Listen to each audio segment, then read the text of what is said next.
Hindi man good yan ma pantayan ni Gloria guys. Si first BP Sara, dahil guys ay si BP Sara lawyer, and then magaling si BP Sara guys, no? Wala siyang kinatatakutang tao dahil siya naman ay totoo at kaya niyang panindigan ang ating bayan sa kanyang tapang na ipaglaban ng ating bayan guys. So wala talaga siyang kinatakutan na mga sinasabi nila na impeach. Gumawa lang niya ng dahilan ng mga Kongreso guys na para ma-impeach daw nila si BP, pero hindi nga sila nag-success doon sa tanggalan ng budget si BP Sara, dahil nga kaming mga supporters ni Sara 32 million, isa na ako doon sa 32 million, no? Mag-share lang kami guys ng tagpipiso everyday. So meron na kaming 32 million araw-araw. So ang ating Office of the Vice President ay magkaroon pa rin ng mga empleyado dahil nga andi dito naman yung mga supporters ni BP Sara. So hindi nila kami matatakot na sabihin na si BP Sara ay tanggalan ng budget dahil nga gusto nilang paalisin na si BP Sara sa Vice President, gawa nung gusto nilang hawakan lahat, dahil itong mga Kongreso takot na kay BP Sara. Dahil lalong-lalo na ngayon kung si BP Sara na ang magiging presidente natin. Tatlong Duterte nasa Senado. So saan pa ilugar ang mga taong mga korap sa Kongreso at saka Senado pag nandyan na lahat ang mga Duterte?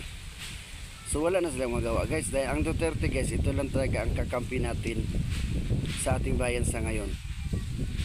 Sa lahat ng administrasyon guys na dumaan, itong si presidente lang ang maganda, dahil nga bukod sa amin government employee ng Malacanang, maganda rin ang kanyang pamalakad dahil pantay-pantay naman. So sa ngayon guys, sinasabi nila na si BP impeach dahil sa yung mga lumabas na si Gloria Mercado guys, mag-iingat na tuloy. Kasi pag siyang makulong, kampihan kaya siya sa iyang mga yanuhan ng mga Kongreso? So yan lang ang tanong. So ito lang guys, no, update ko lang kasi nainis lang ako doon sa mga nababasa at nakikita ko ba, naririnig ko doon about kay BP Sara regarding kay Gloria. So ito lang guys, no. So maraming salamat sa pakikinig.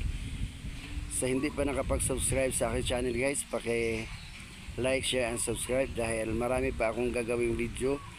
Pag meron na yung taga-edit ko, may gagawin pa akong video na para naman sa ating umaabot na president ngayon na si Vice President Sara, coming president natin. Baka hindi na siguro aabot ng 2028 yan guys, kung mapatunayan na natin. So ngayong senatorial election natin guys next year, alam na natin guys, ang ating mga paboritong Duterte lalaban sa Senado, kaya suportahan natin all Davao del Sur guys. Magka-campaign po ako dito, hawak ko po yung LGBTQ. Maraming salamat, God bless. Hello guys, good afternoon everyone and welcome back to my Corvitas Vlogs. Guys, for today's video guys, no, ako lang balikan ni si kuan guys ba, ito si Madam Gloria Jomamel Mercado guys, no. Nakakainis din kasi isipin guys, ba kay isa na nga siya sa empleyado ni BP Sara sa Office of the Vice President. Nagkamali na nga siya ng 2 beses nagsolicit siya ng 16 million, 1,000 million para tapos hindi man lang alam ni President BP. So dahil doon guys, no, dahil nga nagkailang attempt na siya, nagkaroon ng mga solicitation na without permission ni BP. So si BP guys ay napilitan na kausapin siya, tanggalin or mag-resign. So pinili lang niya mag-resign guys, no, para dili siya mapahiya.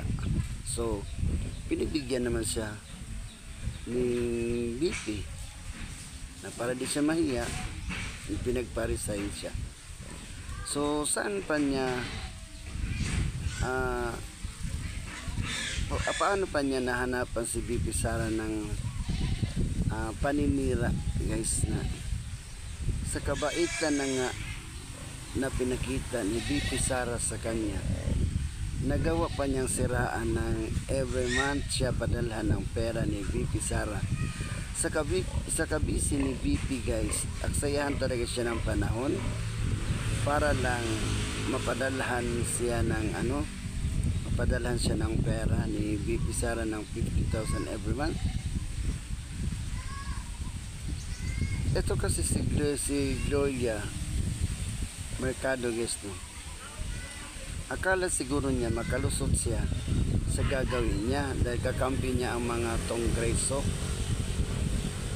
So paano yung mga Tongreso na yan? Pagtanggol ka kaya na labanan ka naman ni BP Sara dahil si BP Sara ay mayroong mga evidence, isang evidence para labanan ka.